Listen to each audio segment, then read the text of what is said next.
first part of this video, I took a look at my personal top 10 wish list for monsters and aliens from the classic run of Doctor Who.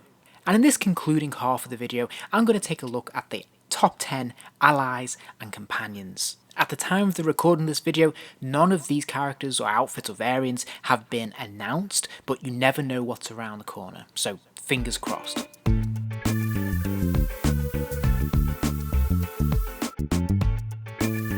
Okay, so at number 10, I have Glitz. Now, this might come as something of a surprise, as he's not the most prominent or best loved character in the Doctor Who universe, but hear me out. As I said in the last video, although character options have provided us tons and tons and tons of characters and figures across the years, there's really very little representation from the late 80s. Beyond Cybermen, Daleks, and the odd character like Syl or Sharazek, there really aren't a lot of unique characters from the 80s that we have in figure form. Glitz to me is a contender because he shows up in a couple of different stories. He's a returning character.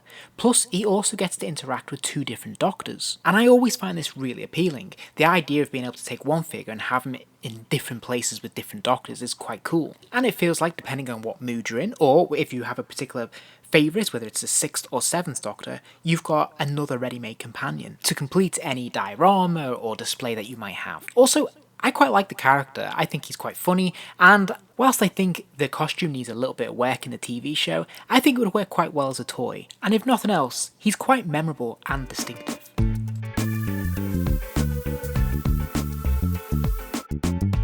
At number 9, I've got Mel, and my thinking here is very similar to my thoughts for Glitz. Like Glitz, she is an 80s companion. She crosses Doctors. She is a companion to both the 6th and the 7th Doctor. And once again, it's always really nice to have a companion that crosses Doctors because you get a different feel, a different rapport between each relationship. And despite being a relatively short-lived companion, she had a number of stories, so you've got a lot of different outfits you can choose from as well. So you've got room for different variants. In fact, Dapol, when they first launched their line, they of course had Mel in the lineup because she was at the time the current companion. And they even managed to produce a variant, so you could have it from a costume from Time in the Rani, or you could have it from Paradise Towers. And hey, if it's good enough for Dapol, surely character options can give us something similar.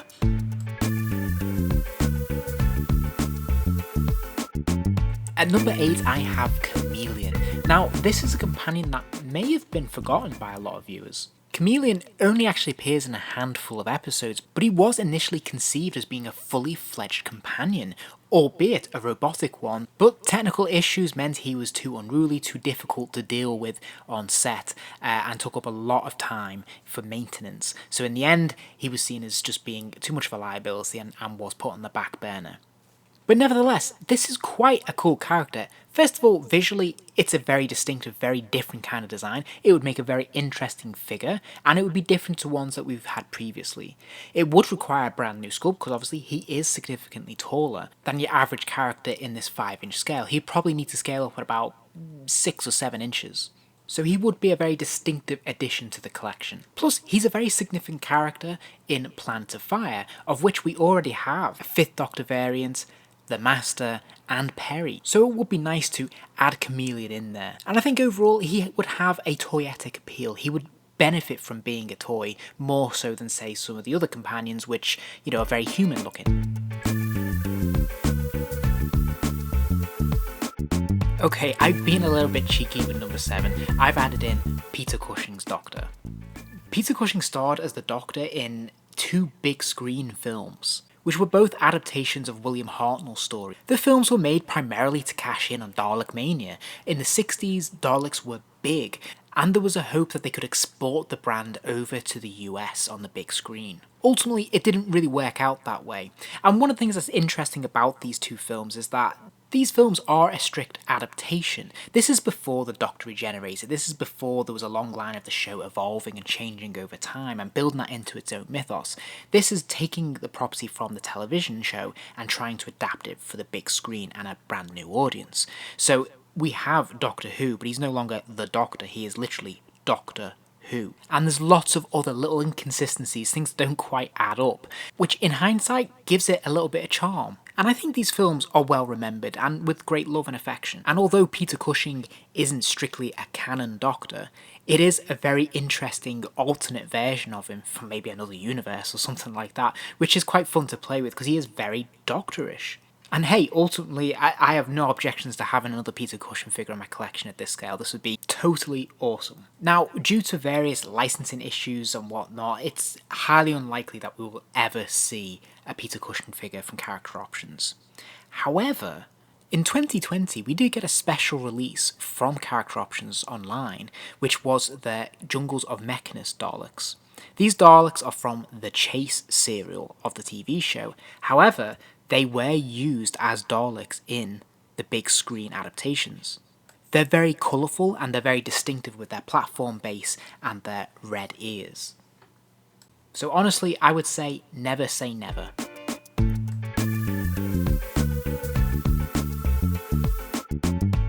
Now the next three are kind of all going to get joined together because we've got in at number 6 we have Adric, we have Nyssa, and of course we have Tegan. I've lumped the three of them together because, well, you kind of need all of them, and you can't have any of them on their own. Now, fans will argue between themselves about which of these characters are necessary, which ones are surplus to requirements, and which ones are just irritating as hell. And certainly there's arguments to be made that in the TV show there's far too many companions for the Fifth Doctor at one time. But that said, I do feel that the dynamic of these companions really works when they're all together. I think when we start to separate these companions out and they have their solo adventures and it's just them and the Doctor, it doesn't really work that well. I don't think those characters really come to life. I think they work really well when you put them together because their personalities are so different and they often spark off each other and they create that sort of, I suppose, family feel that just works really well as an ensemble. And so I feel that if you're going to do these in toy form, you're going to kind of want to do all of them. You're not really going to want to have just one of them. I think the absolute best we could hope for would be a box set of all three companions. That would be absolutely fantastic. And as soon as you do that, you've kind of got a really strong representation for the Fifth Doctor era. And I think there's something very distinctive about all three of these companions, and very iconic and very closely associated with the show, even though they're only really all together for one season. But it's important to remember as well that all three of these companions actually cross eras, so they all appear with Tom Baker in his final story before they cross over to Peter Davison. So there's also some versatility there in terms of the display potential, diorama potential that you could have with these figures. Now, in terms of choosing which look to go for each of the characters, it's fairly easy with Adric. He only really had the one costume, so that's nice and straightforward. But when we look at Nyssa and Tegan, they had a few different looks. Nyssa is predominantly associated with this burgundy, sort of frilly, velvet kind of costume. I think this is her iconic look. This is the one we most associate with her. So this is the one I would personally choose for. She did, of course, have the Terminus outfit, but to me this almost just doesn't feel like Nyssa at all. Whereas Tegan definitely has a lot more different looks consistently throughout her era. Again, I'd probably say her first costume, the Air Hostess, would be her most predominant, most associated look. And I think this would be the one that fans would really want the most. She's also got her season 20 look. I'm personally not a big fan of this look, so I probably wouldn't really choose this one to be the one for Tegan, really. And then she's also got the season 21 outfit, and I think, yeah, this one could be a legitimate contender, especially as it is her final story. It is, of course, so strongly associated with Resurrection of the Daleks, so yeah, I could see this one being quite popular amongst fans. And the cool thing about offering all three of these characters would be that essentially we pretty much have all of the 80s companions then. The only one we'd be missing would be Turlo. Whereas at the moment, we only really have Ace and Perry to represent the 80s companions. So I think, we definitely need to readdress that balance a little bit.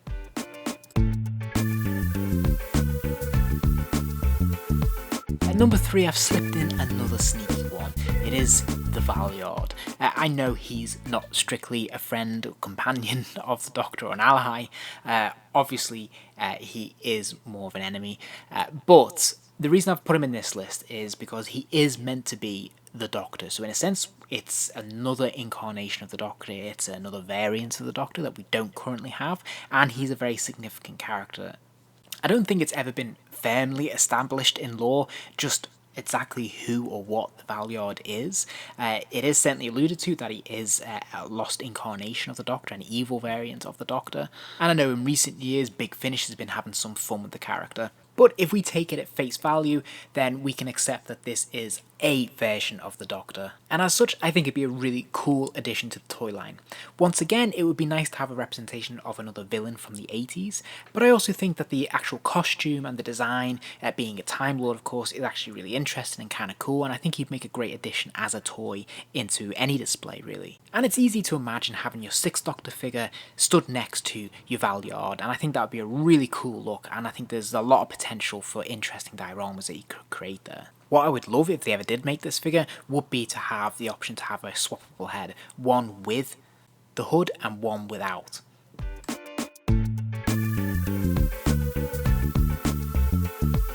And number 2, I have Jamie. Now, I've been doing a lot of complaining throughout this video and the last one that we don't have enough representation for the 80s, but the same can almost certainly be said for the 60s as well. Now, it does look like that is about to change with the recent announcements of the Keys of Marinus and the Sensorites sets that are coming, so we'll finally see some First Doctor era companions and monsters, which is really cool. But for the time being at least, it feels like the 2nd Doctor is the most ill-served of all Doctors in terms of his representation in toy form. Aside from Cybermen and Daleks, there's not really a lot to represent him, and I feel strongly that every Doctor should have at least one companion. At the moment, the 2nd Doctor has no one. And I think when people think of the 2nd Doctor, his most famous or most enduring companion was Jamie. Jamie's quite a flamboyant, interesting kind of character anyway, plus being Scottish and with his Highland dress, that would make for an interesting visual in toy form. But I also think there's other potential that we have with Jamie because he makes subsequent appearances after his initial run in the show. He comes back for the 5 Doctors very briefly, but also the 2 Doctors a few years later. And this opens the door for a wider range of potential variants with this character. So I feel like this would be a very versatile figure to have in the collection, and I feel like it would fit quite comfortably in a lot of different displays. And crucially, the 2nd Doctor wouldn't look so lonely on the shelf at the moment.